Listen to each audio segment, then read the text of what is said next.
Hi, my name is Brent Ward, and my family could sure use your help. I've been married for about 8 years to a wonderful woman named Christy. We have a 3-year-old daughter. Her name is Brinley. She's amazing in every way. Couldn't imagine life without her. I come from a very tight, close-knit family. Mom and Dad were always involved in everything we did as kids. My brother, sister, and I was the youngest, so my brother and sister would like to say I got away with a lot of stuff, but I think they treated us equally. They would travel to our sporting events, to my sister's recitals, softball games. They were really involved in our lives. Took us to church. We've really grown up to know God's Word, and they've instilled that in us, since day one, so I'm very thankful for that. I joke a lot and I say that 2015 has really sucked. I can't wait for 2016. I think a lot of us would agree that that's true. This year has just been a really off year for a lot of people, and my family is definitely no exception to that. I'll start from the beginning. So, back in 1993, my father was a fireman. He was blown up in a house, caused a lot of just bad things to happen in his life, and it was kind of a downward spiral from there. He had so many reconstructive surgeries to his face, his shoulder, his back. Ultimately, it ended his career as a fireman. He was medically retired, and then a lot of problems just started. He had a heart attack. He's developed a very rare disease called Frontotemporal Dementia. It's a disease that affects the frontal temporal lobe and takes a toll on his ability to make rational thought. So he's a 60-year-old man in a toddler's body. His thought process, everything that he does is a toddler. My mom and my sister are the primary caregivers. My brother helps out a good bit. I live over an hour away, so I'm not there that much, and I'd love to be. So I do the best I can financially to help with some things, if my mom will accept it. But we just all try to pitch in. Not long before that, my brother, he was 13, I was 12. He developed a disease called encephalitis of the brain. It was swelling in the brain that caused damage to his ability to retain short-term information. Even to this day, he's 36, and he has a hard time retaining new information. So he's getting better, it seems, over the years, but it's certainly taken a toll on him, first and foremost, but also my mom. With all the things that have kind of compounded throughout the years, it's been a real test to our faith. I always say that God will only give you what you can handle. I still believe that, but I do believe that if that's true, my mom is a very strong woman, because she's had a lot. Very recently, my sister was diagnosed with breast cancer, and she's 38 years old. She has 3 children. It's a scary proposition, to say the least, but she's staying positive, and we've all said that we're going to do our best to get through this. Prognosis wasn't as good as we had hoped. They're not sure on the stage, but they're guessing that it's around stage 3. I guess I'm quoting here, but basically it's not the kind of breast cancer that you'd want to see, as if you'd want to see any kind. But so basically it's an aggressive cancer that they're expecting to spread. It's hard to talk about, but it's also hard because it seemed like a few weeks ago she was completely fine. Now she has this disease that ultimately could take her life. That's scary. Scary for the family, scary for her kids. The treatment options are just, they're scary. Everything is just, it's so unknown and so scary at this point that we really don't know what to do or what options are out there. Her being one of the primary caregivers for my father, obviously that's going to have to change, because could you imagine caring for a 60-year-old man who's acting like a toddler? That's stressful, and we can't add any stress to her life.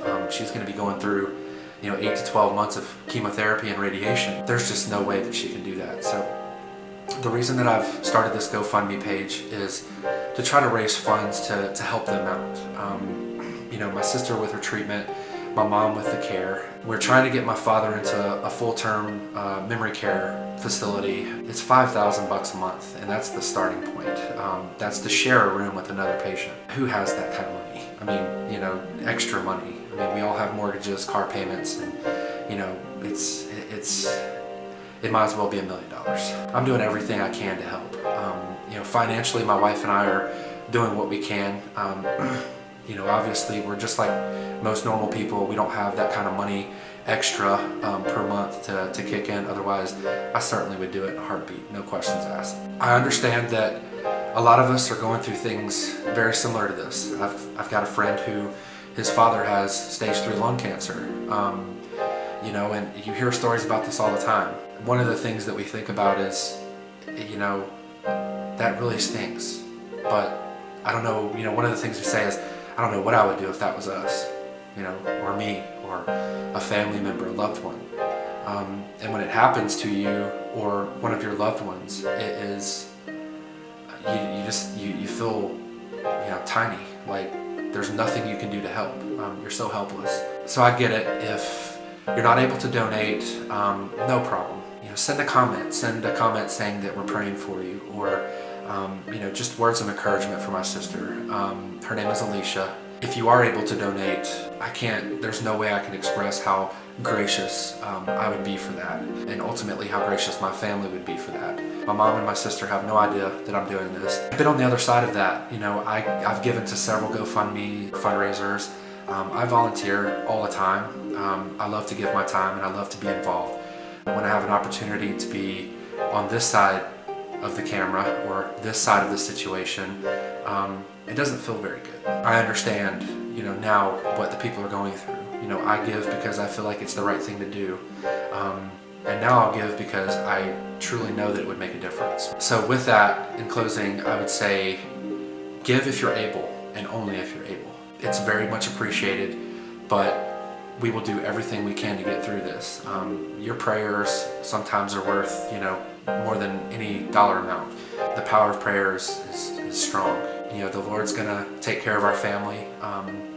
His will is the way, and we trust that. We keep our faith.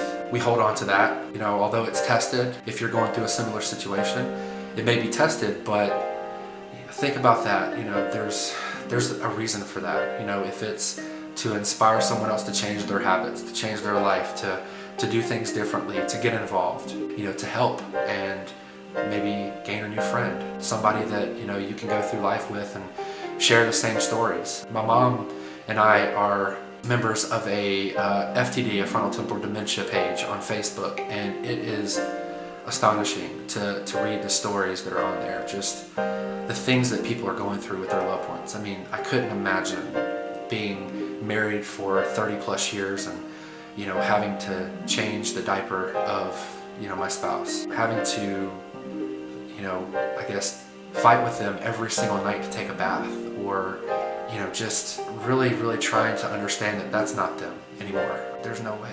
And then breast cancer. I mean, whenever you hear cancer, it's always like, oh, that's it, right? I mean, that's the disease that nobody wants to get. I mean, nobody wants to get any disease, but if you could choose, that would certainly be the very bottom of the list. Right now, we just have to be very strong for my sister. She's a strong woman, but this disease, you can't fight it alone. And I had a conversation with her and I said, we're gonna beat this thing, and you're not doing this alone. We're here with you. You know, I hope she believes that, and I hope she knows that that's true. Hopefully this will be a testament to that. I'm gonna kick us off with a donation. My vow is that for every dollar we raise, I'm gonna match it 100% over the next 2 years to a charity, either a cancer charity or a dementia charity. Those two charities seem to be pretty close to our hearts. What that means is if we raise $10,000, then within the next 2 years, I'm going to donate 10 grand to one of those charities. That's my pledge, and I will do everything I can to make that happen. Thank you very much for watching this video. If you're able to donate, we thank you so much. If not, we still thank you, and thank you for your comments and your prayers, and I hope you have a fantastic holiday season, and just do me a favor, hug and love on your loved ones just a little extra this season, because you know, things like this can happen at any given notice, and believe me when I tell you, and I know you don't think it is, but believe me when I say it is not something you want to go through. So we love you. Thank you very much, and have a great day.